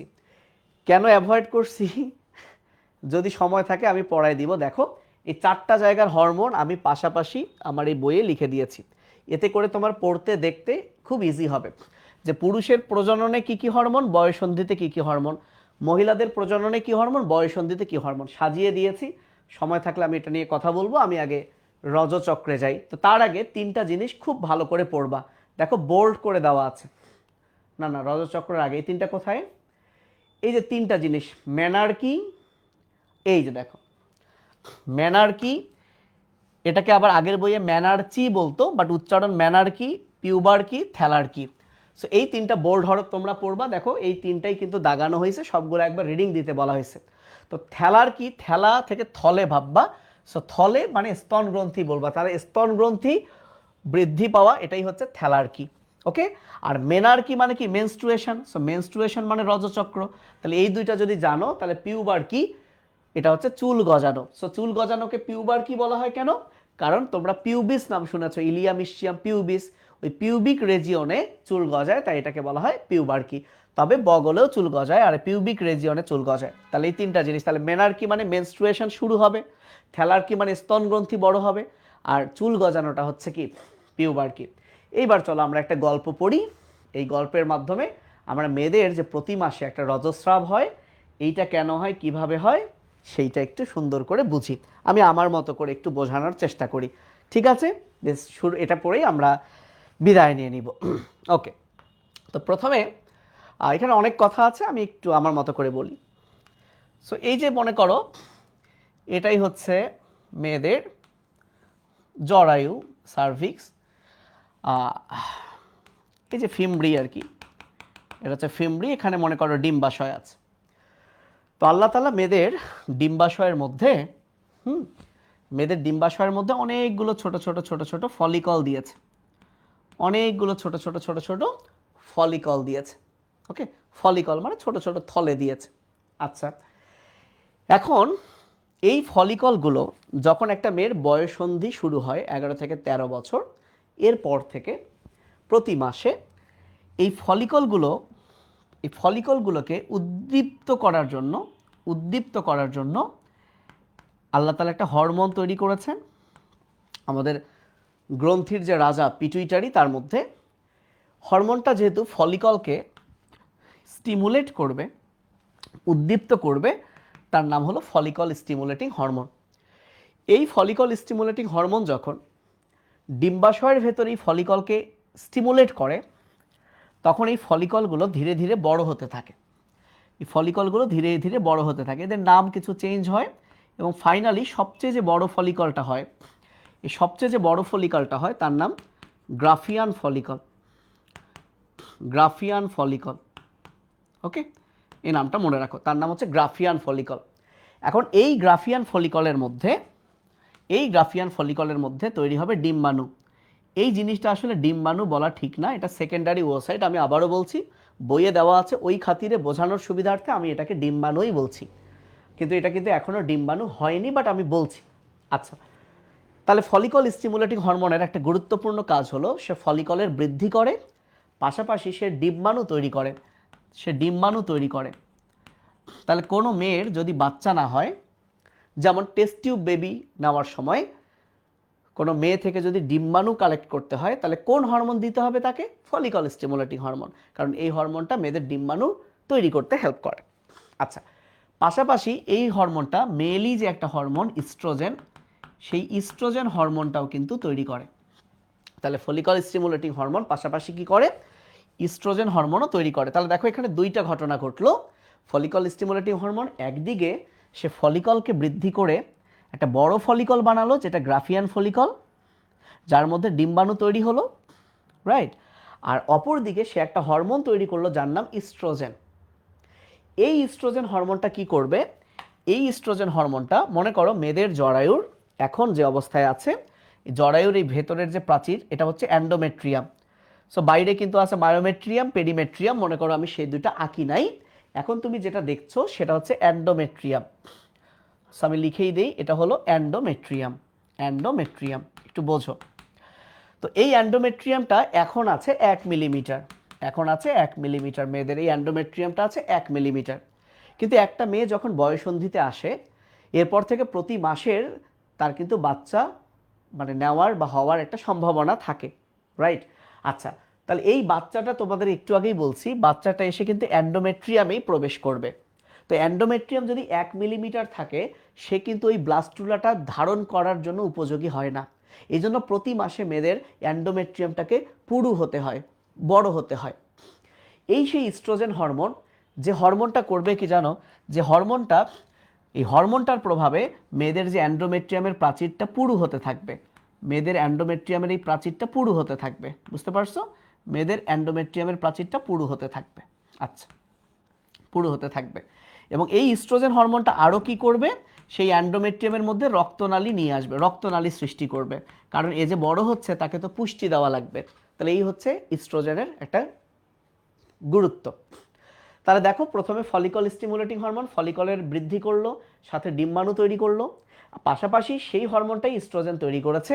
এই ইস্ট্রোজেন আবার এইদিকে অ্যান্ডোমেট্রিয়ামের বড় করলো, এবং অ্যান্ডোমেট্রিয়াম কিন্তু ইস্ট্রোজেনের প্রভাবে এখন 3 থেকে 4 মিলিমিটার বৃদ্ধি পেল, 3 থেকে 4 মিলিমিটার বৃদ্ধি পেল। কার প্রভাবে? ইস্ট্রোজেনের প্রভাবে। এবং সে রক্তনালীও সৃষ্টি করলো। এইবার কি হয় ভাইয়া, এইবার কি হয়, ঠিক 14তম দিনে মেয়েদের প্রতি মাসের কততম দিনে? 14তম দিনে একটা হরমোন ক্ষরণ হয়। সেই হরমোনটার নাম হলো লুটিনাইজিং হরমোন। সো লুটিনাইজিং হরমোনের এই যে লুটিনাইজিং হরমোনের এই লুটি শব্দটার অর্থ হলো হলুদ। লুটি শব্দটার অর্থ হলুদ, এটা একটু মাথায় রাখো। বাট তুমি মনে রাখার জন্য এভাবে পড়তে পারো যে এই হরমোনটার নাম লুটিনাইজিং হরমোন, সে ডিম্বাণুকে লুটে নিবে। লুটিনাইজিং, সে ডিম্বাণুকে কি করবে? লুটে নিবে। তো মেয়েদের এই যে 14তম দিনে ভাইয়া, 14তম দিনে কি হয় দেখো, 14তম দিনে এই যে গ্রাফিয়ান ফলিকল আছে, সেই গ্রাফিয়ান ফলিকল থেকে ডিম্বাণুটাকে, আচ্ছা ডিম্বাণুর কালারটা আমি পিঙ্ক দেই, আমি তো মেয়েদের সাথে অন্যায় করে ফেলছি, ডিম্বাণুর কালারটা আমি পিঙ্ক দেই, দাঁড়াও, ডিম্বাণুর কালারটা আমি পিঙ্ক দিই, পিঙ্ক দিই। তাহলে এই 14তম দিনে লুটিনাইজিং হরমোন এই ডিম্বাণুকে ভাইয়া লুটে নেয়। হ্যাঁ, ডিম্বাণুকে লুটে নেয়, লুটে নিয়ে ডিম্বাণুটা চলে আসে ফিমব্রির কাছে, ডিম্বাণু চলে আসে ফিমব্রির কাছে। এই ঘটনাটাকে বলা হয় ডিম্বপাত, তাহলে লুটিনাইজিং হরমোনের প্রভাবে ডিম্বপাত ঘটে, যেটাকে আমরা ইংলিশে বলি ওভুলেশন। কততম দিনে? 14তম দিনে। কার প্রভাবে? লুটিনাইজিং হরমোনের প্রভাবে। সেই ডিম্বাণুটাকে লুটে নিল। এখন ডিম্বাণুকে লুটে নেওয়ার ফলে এই গ্রাফিয়ান ফলিকল সে কি মাইনাস ডিম্বাণু, সে ডিম্বাণু হারিয়ে ফেললো। সো গ্রাফিয়ান ফলিকল এতদিন ধরে এত কষ্ট করে ডিম্বাণুকে মানুষ করলো, কিন্তু আজকে সেই ডিম্বাণু তাকে ছ্যাঁকা দিয়ে তার সখার উদ্দেশ্যে সে বেরিয়ে গেল। ফলে এই গ্রাফিয়ান ফলিকলের মন খুব খারাপ হয়ে গেল। মানুষের মন খারাপ হলে সে কালো রং ধারণ করে, কিন্তু এই বেচারা গ্রাফিয়ান ফলিকলের মন খারাপ হওয়ার কারণে সে হলুদ রং ধারণ করলো। এই হলুদ রং ধারণ করার কারণে তার নাম হলো কর্পাস। কর্পাস মানে দেহ, লুটিয়া মানে হলুদ, তার নাম হলো corpus luteum. So very very important, সেটা হলো কর্পাস লুটিয়াম জিনিসটা কি? কর্পাস লুটিয়াম জিনিসটা হলো হলুদ বস্তু বা ইয়েলো বডি, হলুদ বস্তু। কখন এই হলুদ বস্তুটা তৈরি হয়? যখন গ্রাফিয়ান ফলিকল থেকে ডিম্বাণু বেরিয়ে যায়। গ্রাফিয়ান ফলিকল থেকে ডিম্বাণু বেরিয়ে গেলেই তার নাম হচ্ছে কর্পাস লুটিয়াম। সে হলুদ কালার, এবং এই লুটিয়ামটা তৈরি হয় দেখেই এই হরমোনটার নামও কি? Luteinising hormone. অর্থাৎ যে হরমোন হলুদ কোনো কিছু তৈরি করে তার নাম হলুদ হরমোন বা লুটিনাইজিং হরমোন। তাহলে চিন্তা করো, লুটিনাইজিং হরমোন কি করলো? একদিকে ডিম্বপাত করলো, আর একদিকে সে কর্পাস লুটিয়াম তৈরি করলো। এখন দেখো, কর্পাস লুটিয়াম যে তৈরি হলো, এই কর্পাস লুটিয়াম এবার কি করে? তো ডিম্বাণু অলরেডি কোথায় চলে গেছে? ডিম্বাণু অলরেডি অ্যাম্পুলায় চলে গেছে, কারণ তার সখা ফোনে বা কোনো মাধ্যমে বলেছিল যে তুমি ওখানে ওয়েট করো, আমি ওখানে আসবো, রাইট? সো সে ওখানে বিশ্বাস করে ওয়েট করছে, অপেক্ষা করছে। এখন এই যে গ্রাফিয়ান ফলিকল, এই বেচারা এতদিন ডিম্বাণুকে মানুষ করলো, তাকে ছ্যাঁকা দিয়ে ডিম্বাণু বেরিয়ে গেল। সো গ্রাফিয়ান ফলিকল তো এখন কর্পাস লুটিয়াম হয়ে গেল। তো যাই হোক, কর্পাস লুটিয়াম, তারপরে মায়ের মন, সব ধরো মায়ের মন ওকে মানুষ করেছে। সো সে তো জানে যে কেন সে বেরিয়ে গেল, কার কাছে যেতে চায় সে। সো আসলেই যার কাছেই যেতে চাক, সে যদি আসে তাহলে তো প্রেগনেন্ট হয়ে যাবে, প্রেগনেন্সি হবে, নিষেক হবে। আর প্রেগনেন্সির হরমোন কিন্তু ভাইয়া প্রজেস্টেরন। প্রেগনেন্সির হরমোন হচ্ছে প্রজেস্টেরন। এইবার এই যে কর্পাস লুটিয়াম, সেই কর্পাস লুটিয়াম থেকে কিন্তু প্রজেস্টেরন হরমোন ক্ষরণ শুরু হবে। কারণ মা ভেবে রাখছে, মা তো না আসলে কর্পাস লুটিয়াম, সে ভাবছে যে হ্যাঁ, নিষেক হয়ে গেলেই তো কি দরকার? প্রজেস্টেরন দরকার। প্রজেস্টেরন কি করে সেটা পরে বলছি। যখনই মেয়েদের এই 14তম দিনে লুটিনাইজিং হরমোন ডিম্বপাত ঘটাবে এবং এর ফলে কর্পাস লুটিয়াম তৈরি হবে, সেই কর্পাস লুটিয়াম যখনই প্রজেস্টেরন তৈরি করবে তখন কি হবে জানো, এই প্রজেস্টেরনটা মেয়েদের শরীরের তাপমাত্রা বাড়িয়ে দিবে, তাপমাত্রা বৃদ্ধি পাবে মেয়েদের শরীরের, এবং মেয়েদের তখন একটু জ্বর জ্বর অনুভূত হবে, কিন্তু এটা আসলে জ্বর না। তাহলে একটা মেয়ের কখন ডিম্বপাত হচ্ছে সে কিন্তু বুঝতে পারবে, কারণ তার মেনস্ট্রুয়েশন, এই যে রজচক্র যে 1 মাস ধরে হয়, এই 1 মাসের ঠিক মাঝামাঝি কোনো একটা সময়ে হঠাৎ দেখবা তার শরীরের তাপমাত্রা বেড়ে যাচ্ছে। এটা আসলে মেয়েরাই বুঝতে পারবে। সো এইটা প্রজেস্টেরনের কারণেই কিন্তু এটা হয়, এই জন্য এটাকে বলে থার্মোজেনিক হরমোন। তাপমাত্রা জেনারেট করে, বুঝতে পারছো? এখন এইটা একটা মেয়ে যদি বুঝতে পারে, একটা শিক্ষিত মেয়ের কখন তার ডিম্বপাত হচ্ছে, এইটা বোঝা কিন্তু খুবই জরুরি। একটু একটু এক্সট্রা কথা বলে রাখি কেন এটা বোঝা বেশি জরুরি। দেখো, এই ডিম্বপাত যখন হবে তখন মেয়েদের তো কি তাপমাত্রা বেড়ে যাবে। তাহলে এই সময় কোনো মেয়ে যদি নিষেক ঘটাতে চায়, তাহলে শুক্রাণু যদি আসে, তাহলে ডিম্বাণু তো আছেই, তাহলে শুক্রাণু এসেই কিন্তু নিষেক হবে, অর্থাৎ বাচ্চা হওয়ার সম্ভাবনা কিন্তু থাকবে। কিন্তু দেখা যায় যে ডিম্বাণু তৈরি হয়েছে অনেক আগেই, এখন এই ডিম্বাণুটা মরে যাওয়ার পথে, ওই সময় যদি শুক্রাণু প্রবেশ করে তাহলে তো নিষেক হওয়ার কোনো চান্স নাই। আবার দেখা গেল শুক্রাণুর আয়ু তো 2-3 দিন বাঁচে, রাইট? সো এই কারণে এই ডিম্বপাতের আশেপাশে একদিন আগে পরেই যদি শুক্রাণু প্রবেশ করে তাহলেই কিন্তু নিষেক হওয়ার চান্স আছে। তো এবং এই টাইমটাই যেহেতু নিষেক হওয়ার চান্স আছে, তাহলে এর বাইরের সময়গুলোতে কিন্তু নিষেক হওয়ার নাই। সো যেটাকে আমরা কি বলি, আচ্ছা ভুলে গেছি কি বলি, যাই হোক, তাহলে আশা করছি যে নিষেক বা বাচ্চা কেউ যদি নিতে চায় তাহলে এই যে তার কিন্তু জানা উচিত যে কখন ডিম্বপাত হচ্ছে। আচ্ছা, এখন যেটা আমরা বলতে যাচ্ছি, এই যে প্রজেস্টেরন ক্ষরণ হলো, প্রজেস্টেরনটা আসলে কি করে? তাপমাত্রা বৃদ্ধি করলো, কিন্তু এর ফার্দার কাজ কি? এর ফার্দার কাজ হলো এই প্রজেস্টেরনের প্রভাবে এই যে অ্যান্ডোমেট্রিয়াম, সে আরো বড় হয়, সে আরো বড় হয়। অর্থাৎ সে 3 থেকে 4 মিলিমিটার ছিল, সে এখন 5 থেকে 6 মিলিমিটার হয়। অর্থাৎ সে ব্লাস্টোসিস্টকে ধারণের জন্য উপযুক্ত হয়, এবং সে কিন্তু আরো রক্তনালী নিয়ে আসে, আরো রক্তনালী নিয়ে আসে, বুঝতে পারছো? আরো রক্তনালী নিয়ে আসে। আচ্ছা, আরো রক্তনালী নিয়ে আসে, অর্থাৎ এরা এখন এই প্রজেস্টনের প্রভাবে অ্যান্ডোমেট্রিয়াম কিন্তু 5 থেকে 6 মিলিমিটার হয়। অর্থাৎ সে একদম ফিট যে হ্যাঁ, ব্লাস্টোসিস্ট নিষেক হোক, আমি ওই ব্লাস্টোসিস্টকে কিন্তু ধরে রাখতে পারবো। কিন্তু ভাইয়া দুঃখের বিষয় প্রতি মাসে এই যে ডিম্বাণু এখানে এসে ওয়েট করছে, কিন্তু প্রতি মাসে তো শুক্রাণু আসবেই না। একটা মেয়ের বিয়ে হলো না, তাহলে তো স্বাভাবিক নিষেক হচ্ছে না, শুক্রাণু আসতেছে না। তখন কি হবে? তখন এই ডিম্বাণু, সে যেহেতু তার মাকে ছ্যাঁকা দিয়ে বেরিয়ে আসছে, হ্যাঁ, একজনের জন্য, কিন্তু সেও আসছে না, তাহলে সে কিন্তু আর লজ্জায় হোক কোনো কারণে আর ফিরে আসতে পারবে না। তখন বাধ্য হয়ে সে কিন্তু সামনে আগাবে। তার কথা ভঙ্গ করলো যে আসলো না কেন, একটা তো এত দিনের মধ্যে তো আসার কথা ছিল, আসলো না কেন? তখন সামনে যাবে, কোথায় কোথায় তুমি খুঁজবে, বাট যখন এখানে এসে দেখবে, তার কিন্তু মনটা খুবই খারাপ হয়ে গেছে। এখানে এসে সে আরো আবেগে আপ্লুত হয়ে যাবে, যে মাকে কষ্ট দিয়ে সে আসলো, সেই মায়ের প্রজেস্টেরন তার জন্য আবার ঘর সাজায় রাখলো, সে কিন্তু আর সহ্য করতে পারবে না। তখন বাংলা সিনেমার মতো বেঁচে থেকে লাভ কি বল, একদম সব কিছু ভাই, এই ডিম্বাণু তখন মানে একদম সুইসাইড, এই সব কিছু শেষ করে ফেলবে, এই যে সব কিছু ধ্বংস করে ফেলবে, এই সব কি আর দরকার নাই। এই জিনিসগুলোই ভাইয়া, এই যে রক্তনালী ছিঁড়ে যাচ্ছে,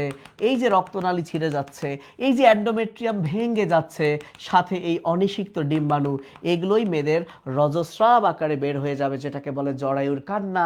4 থেকে 5 দিন ধরে এই কান্না চলতেই থাকবে, এবং পরের মাসে আবার কোনো একটা মা নতুন আর একটা বাচ্চা বানাবে, এবং প্রতি মাসে যতদিন না নিষেক হচ্ছে ততদিন পর্যন্ত এই ঘটনা চলতেই থাকবে। এবং নিষেক হওয়ার পর ব্লাস্টোসিস এই অ্যান্ডোমেট্রিয়ামে আসার পর সামনে কি হবে, হুজুর সাহেব সেটা খুব চমৎকার করে আমাদেরকে কালকে বোঝাবেন, মেবি এসিএস পেজ থেকে কিংবা ডিএমসি ড্রিমার্স, ও জানাই দিবে হুজুর সাহেব। কিন্তু এই হচ্ছে ঘটনা, 30 থেকে 40 মিলিমিটার রজস্রাব বের হয়। এই যে রজস্রাবে যে রক্ত আসে, সেই রক্ত কিন্তু ভাই এই অ্যান্ডোমেট্রিয়ামের ভাঙ্গা অংশ প্লাস এই যে অ্যান্ডোমেট্রিয়ামের ভিতর যে রক্তনালীটা ছিল সেটাই, এবং পরের মাসে আবার কিন্তু নতুন করে সবকিছু শুরু হয়, এই যে চক্রাকারে ঘটতে থাকে। বুঝতে পেরেছো?